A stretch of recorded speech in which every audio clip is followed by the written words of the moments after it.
Hi, everyone. Thanks for coming on this beautiful long weekend. I appreciate being included in this edition of the Spoken Ink reading series. Thank you, Lara and the Burnaby Writers Society. I'm speaking to you from the Catsie and Kwantlen First Nations territories, also known as Maple Ridge. I'll be reading a few poems from my book, Everyone at This Party. It came out the first week of the pandemic over 3 years ago, and I never had an in-person launch or book tour. It was all canceled like everyone else, so it still feels new to me. This book deals with many themes, including phobias, failure, choice versus luck and chance, alcohol, excess, and the damage done when the party's over. When I was a high school teacher, I trained myself to see only the best in people, which makes me a poor judge of character.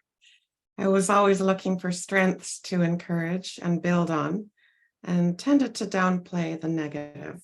But in my mind, you can't be negative with young people because this is their time to make mistakes and learn, after all. They're allowed. Poetry, on the other hand, provides me with a place to put all my doubts about human nature. So my poems have a bit of an edge to them and contain gallows humor. I guess they're a bit surreal. Everyone at this party. Look around. Everyone at this party is someone's horrible childbirth story. I'm either an expert or a one-trick pony. Either way, it's taken my whole life. I don't have a favorite cowboy. Prefer freedom to the lasso. Crickets kick up their heels in the fullness of the exploding heat. I could hurl a boulder into the Fraser River, and it would be there after every current occupant on the planet is dead. Grass along the banks, greens up, yellows down. Water, the most easily influenced substance, doesn't show its age. Fleeting dandelions never end. A miracle, but we don't see it that way. Each new sunrise blinds us, and we start over, the same as we were yesterday and the day before. Bitchy in the morning, angry to bed. After we die, people will say we lit up a room when we walked in. I wrote a series of phobia poems. Atychophobia is an extreme fear of failure. Current phobia 1, atychophobia. I came up from under the city, satchel full of bad handwriting. Tide of the train crowd washed me to the edge of the platform. Above, skyscrapers with their many layers of breath. Yellow ballet of some stranger's piss, swirling in the lone cafe toilet, greeted potential geniuses stalled in the lineup. From the hotel balcony, an anorexic boy's hymn spiraled down to circle my head like a satellite. The city stole my appetite. That grimy guy sitting cross-legged on the sidewalk, petting a chunk of pyrite under the brim of a torn awning, rainwater sluicing over his drooping head, the part of his hair a bald stripe. I mistook him for a poor fool fading, till I heard him talking about his manuscript, my own, flabby, unfinished. I'm a ham teaching English, aging, falling asleep on my piles of grading. I've reused personal report card comments, laughed at others' jokes in one meeting, repeated them in another, borrowed someone's apple from the staff room fridge, intentionally forgot unmarked papers at home.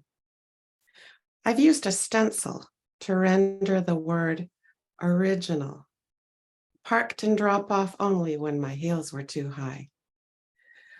I've watched my students leave and felt better. I've written a criminal a reference letter. Soaking up curses and cigarette smoke, circling the school's parking lot, I've dreamed of coddling capybaras in an Amazon tree fort, sleepwalked inside, toiled under fluorescent rays. I've languished with frozen feet and lank hair for a half-hearted cup of coffee and a French cruller. Longed for hot springs instead of cold appliances, tinfoil sparking in the microwave.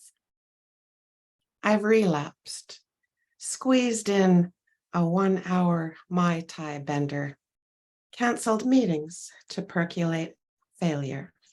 Subdivision. My time here is chapped.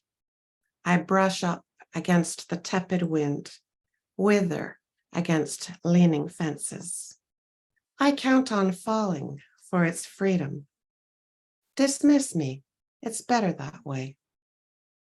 Barbecues smoke, lawnmowers cough rocks. A coiled garden hose is some protection, but not from nuclear war. The suburbs teem with alcoholic fits. Outcasts outline the soccer field. We've made it.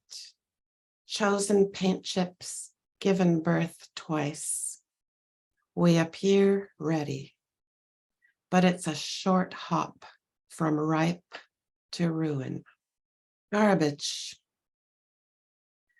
I thought I was getting the hang of this century, but I'm aging here too. Everything I've used is bunching up behind me. I paid for all this. The human body is unearned. I can't throw myself away. I've walked myself out to the curb, but I always come back unchanged. You can love all the words you want. Even they are thrown away. Exposed in a trashed window envelope, the words grace period. The last 100 years have been a grace period. Shrink-wrapped lumber pallets that became all my houses. The Finns carved ladles out of birch, knapsacks woven from the bark.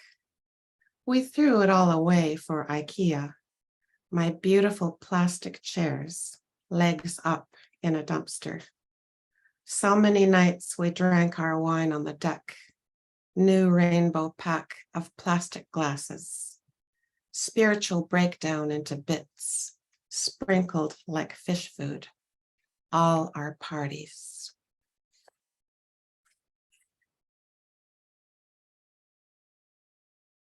I like the idea that we have so much in common with complete strangers and depend on them for all of our daily needs. Stockholm Syndrome. We all have eyes and mouths, but complain we're different. Snow can pile up against any house. I love your footprints in the mud. They could be anybody's. A stadium full of people cheering sounds the same in any city. We all hate mosquitoes. I'll be the one with hair and hands. You can't miss me.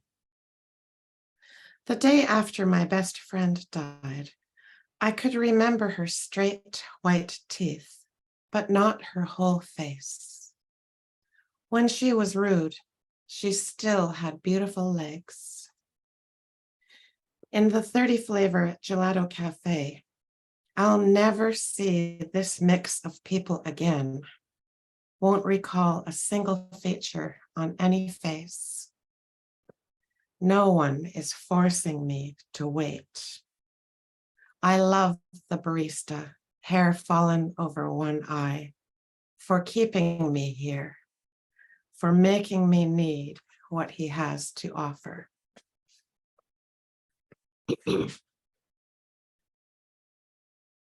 Just to break things up.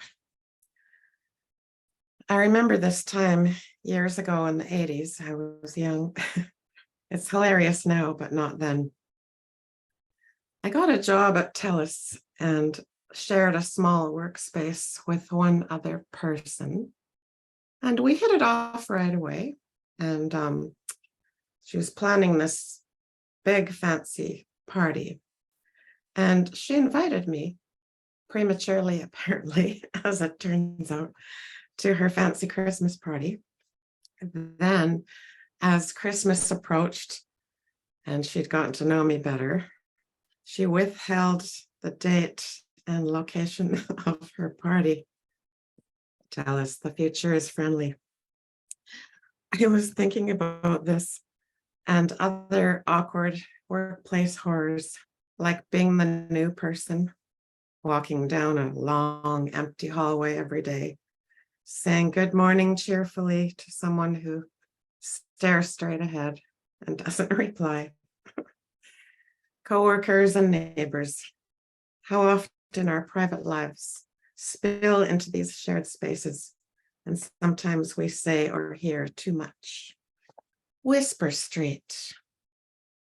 People are not as friendly as you'd expect in places that run on friendliness. Work parties.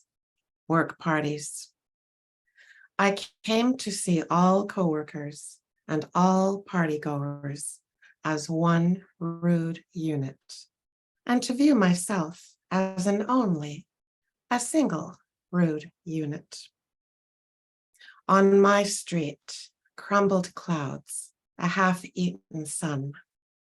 Agony rolls underground.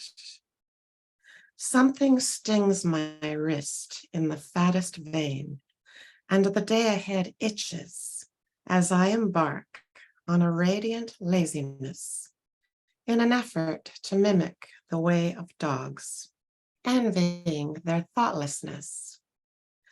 My deaf dog has hauled his shapeless old self to bed. I'd follow, but for all the noise. 1,000 hamsters crack sunflower seeds. A neighbor removes the earth's crust around his property with a pressure washer. The toddler next door screams blue murder that he won't go to bed. A mirror busted in half. Rubber gloves snapped off and flung to the tiles. I want to live on Whisper Street, where a lounging willow tree soaks up all our consequences, where nobody kills dandelions and everyone grows yellow roses that hug one bee per blossom. Violins play from tree houses. No one mows their lawns, and laundry blows by like sails down a stream. Green traffic lights that say, you're allowed to keep going, but you don't have to. Good luck, that won't let me be.